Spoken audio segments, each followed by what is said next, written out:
So hello everyone, hope you're doing good. Welcome back to my channel. Today we are at day 9 of the June daily Leetcode challenge, and we again have a question in front of us. This is somewhat similar to the question which we saw yesterday in some terms, but we'll again see in detail what is the question. Okay, it's question 744. Find smallest letter greater than target. Okay, so as you can see, we are given a latest array and a target. Okay, and all of them are characters. This is also array of characters, and the target is also a character. Okay, so they have mentioned that you are given an array of characters that is sorted in non-decreasing order. So what is non-decreasing order? We discussed in detail about it in yesterday's video. That is the date June real true challenge. But I will again give a brief overview of what is that. And they have given us a character target. Okay? There are at least two different characters. Okay, what is the meaning of this? We'll come to that after discussing the meaning of this. Okay, that is fine. Return the smallest character in letters, that is the letters array, that is lexicographically greater than the target.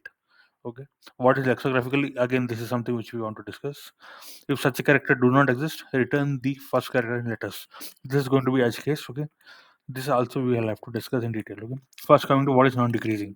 So see, just try to understand. If I have a, B, and C. Okay, it is going to be in the increasing order, but they are saying it's non-decreasing. That means it can be increasing at the same time. It can be the same, but it should not be decreasing. What the idea is C, C, F, okay, C, F, G. Okay, as you can see, it is in the increasing order. Okay, remember in the place of F, if I have another C.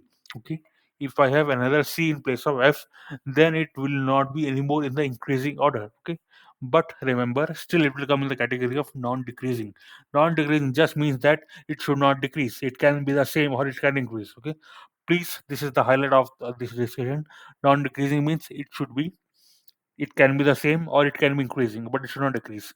So that is what we meant by non-decreasing. So there is one C here, there can be another C here. Okay. Now, because they have mentioned this thing, because we have now so there can be same characters present. Okay, that's why now they are now giving us this sentence. What it means is at least two different characters are present. So there can be a case that all the letters in the given array are a C or a particular character. All are same characters. That's why they have now given this situation that there should be at least two different characters.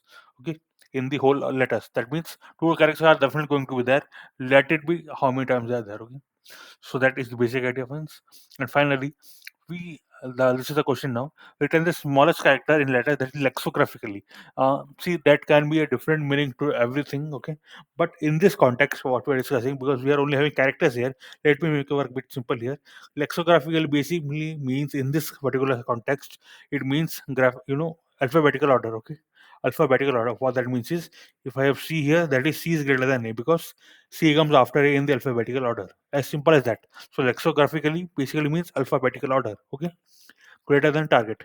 If such a character do not exist, return the first character of letters. What it means is, if there is no character in the letters array which is greater than, because if they have mentioned here greater than the target, then we have to return the first character of the letters array.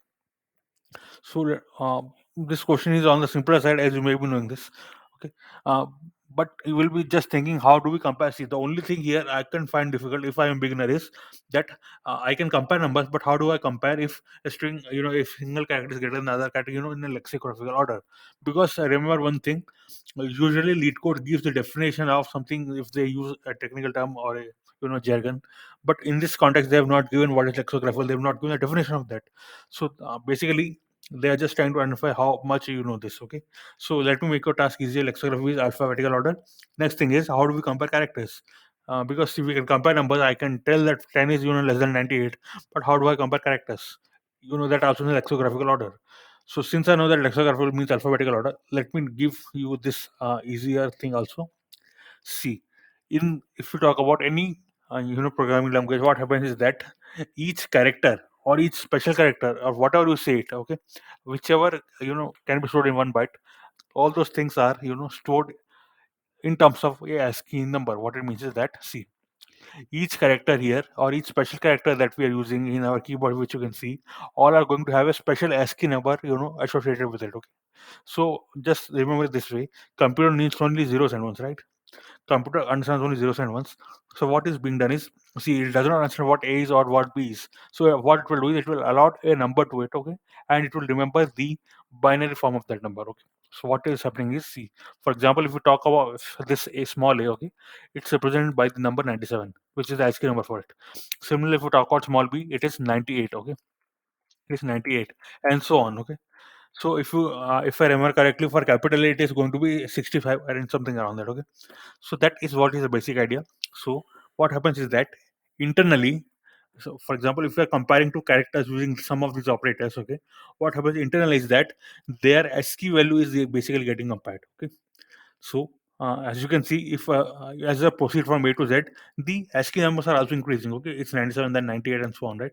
So those numbers are also increasing. So what is happening is that, if for example, if I compare a small a with capital A, okay, you will think that this comparison doesn't mean anything, but internally, basically, we are comparing the ASCII values, and definitely we will have an answer for that, whether it's true or false. Okay, it computer will never say that this particular thing doesn't have a meaning, this comparison doesn't have a meaning, but it will definitely return you an answer. Okay, since we know that capital is going to be around 65 and a is going to small a is going to be around 97, so in this term, small a is going to be greater than capital A, because the ASCII values are telling us like that. Okay, so one thing you should learn from this question is that comparison between two characters, whichever operators which you use, you see these are operators which can use some of the operators. Okay, so whenever you compare characters using these operators, internally basically we are comparing the ASCII values. Okay, so since I haven't broken the ice now, you can just go through it and you can do it yourself.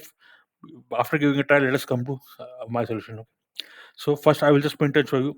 See, in Python, basically, there's an operator called ORD, which basically refers to ordinality. Okay, if you pass the any character here, it will give you the ASCII value of that. Okay, as I passed a small a, as you can see here. Okay, so it can give you the ASCII value of that. Okay, so let us see what is ASCII value. It's getting printed as 97, as I have mentioned you already. Okay, it's getting printed as 97. Okay, here it is. Fine. Now coming to our code, okay, I will just comment it out because this was not part of the solution. So coming to the edge case first, it's clearly mentioned that if see one two things here, it's non-decreasing. Next thing is we have to find lexicographically, and the second third thing is this edge case. Okay, so I'm just dealing with the edge case first. Okay, I'm just taking the last letter. Okay, the last letter in the letters array and checking if it is less than or equal to target, because see they've clearly mentioned we want something lexicographically greater. Okay, not smaller or equal to. Okay, so I'm just checking if the last character itself is, see if the last character itself is smaller one. See, just remember, if you see here, all characters are in the either increasing order or they can be same, okay, as I've already mentioned you. Okay, so ideally the last letter is supposed to be the highest one, is the one with the highest ASCII value, right? So if that character itself is smaller than my target, obviously none of the characters in that letter set is going to be above my target in lexicographical terms. That's why I will just follow this as case, and it is asking me to return the first character if none of the characters are greater than it based on lexicographical order. So this is what I'm doing. Okay, I'm checking the last character. If it's less than or equal to my target, I'm returning the zero, then I call that sorry, right? Next comes the part where I have to find if now see if this is not true, then definitely there is something which is greater than my current target in lexicographical terms. Okay, so I have to find the first one which is greater than that. Okay, because see they've clearly mentioned, yeah, uh, the smallest character in that. So what we have to do is we have to find for example, I am target is a, so I have to find the nearest character to it which is lexicographically greater than that and present in the letter side. Okay, so that is what we have to do. So I'm going through each of the indices because it's present in non-decreasing order, so I can start from zero the index itself. Okay, so I refer to each of the characters in my letters array. Okay, I'm just using this comparisons operators. Okay, I'm just checking if I is greater than target. If it is so, I'm returning true. I'm breaking the loop here itself. Why? See, it's present in increasing order. Okay, if C is greater than A, obviously the letters after C will obviously be greater than A, but I have to find the smallest, right? I have to find the smallest. So whenever I find something, I return it. That means I'm stopping the loop then and there. Okay, that is the basic difference. And uh, one thing you might not have noticed, which is that this question is exact application of binary search, because here things are sorted. Okay, you can definitely use binary search, but only difference is that here we are not having numbers, basically we're having characters. But as I've already mentioned you that the characters are basically interpreted based on their ASCII values. Okay, so here also you can use binary search and get it done. Okay, so yeah, friends, that was all for today. Now I have given you a simpler approach, and see, binary search is something which is already simple. You should be knowing how to implement it manually. I'm not saying the inbuilt functions. Okay, binary search you should be knowing how to implement it manually with from scratch. That means okay. So yeah, friends, that's all for today. If you have any doubts, please do comment below, and see you tomorrow. Thanks a lot.